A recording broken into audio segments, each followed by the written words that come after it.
Hi hello ಎಲ್ಲರಿಗೂ ನಮಸ್ಕಾರ. ಇದೇನು ಹೇಳಿ, ಬೀನ್ಸ್ ಗಿಡ ನೋಡಿ. ಬೀನ್ಸ್ ಆರೋಗ್ಯಕ್ಕೆ ಬಹಳ ಒಳ್ಳೆಯ ಒಂದು ತರಕಾರಿ.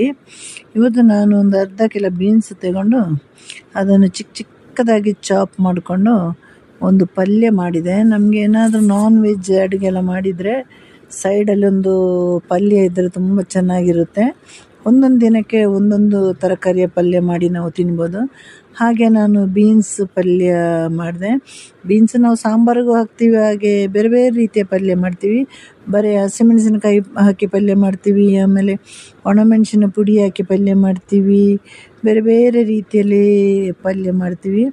ಹೇಗೆ ಮಾಡಿದ್ರೂ ಬೀನ್ಸ್ ಪಲ್ಯನೋ ಅಥವಾ ಸಾರು ಸಾಂಬಾರಾಗಿ ಏನು ಹಾಕಿದ್ರೂ ಬೀನ್ಸ್ ರುಚಿಕರವಾಗಿರುತ್ತೆ. ಆಮೇಲೆ ರುಚಿಕರಕ್ಕಿಂತಲೂ ನಮ್ಮ ಆರೋಗ್ಯಕ್ಕೂ ಬಹಳ ಒಳ್ಳೆಯದು. ಈಗ ಮಧ್ಯೆ ಮಧ್ಯೆ ಈ ಥರ ಒಂದೊಂದು ರೀತಿಯ ತರಕಾರಿನ ಮಾಡ್ತಾ ಬನ್ನಿ, ಮಕ್ಕಳಿಗೂ ಮಾಡ್ತಾ ಕೊಡಿ. ಸ್ವಲ್ಪ ನಾವು ಅಡುಗೆ ಮಾಡುವಾಗ ಎಣ್ಣೆ ಸ್ವಲ್ಪ ಕಮ್ಮಿ ಬಳಸಿದರೆ ನಮ್ಮ ಬೀನ್ಸ್ ಪಲ್ಯ ಎಲ್ಲವೂ ಕೂಡ ಆರೋಗ್ಯಕ್ಕೆ ಬಹಳ ಒಳ್ಳೆಯದು.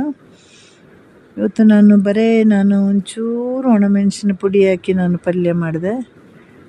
ಹೇಗೂ ಚಿಕನ್ ಸಾರು ಮಾಡಿದ್ದೆ, ಹಾಗೆ ಅದರ ಸೈಡಲ್ಲಿ ಒಂದು ಪಲ್ಯ ಇದ್ದರೆ ನಮಗೆ ಚೆನ್ನಾಗಿರುತ್ತೆ ಅಂದ್ಬಿಟ್ಟು ಪಲ್ಯವನ್ನು ಮಾಡಿದೆ. ಕೊನೆಯಲ್ಲಿ ನಾವು ಏನೇ ಪಲ್ಯ ಮಾಡಿದರೆ ಒಂದಿಷ್ಟು ಸ್ವಲ್ಪ ತೆಂಗಿನ ತುರಿ ಹಾಕಿ ಒಂದೆರಡು ಬೆಳ್ಳುಳ್ಳಿ ಗುದ್ದಿ ಹಾಕ್ತೀವಿ. ಹಾಗೆ ನೀವೆಲ್ಲ ಮನೆಯಲ್ಲಿ ಮಾಡಿ ನೋಡಿ, ಇದನ್ನು ತುಂಬ ಚೆನ್ನಾಗಿರುತ್ತೆ.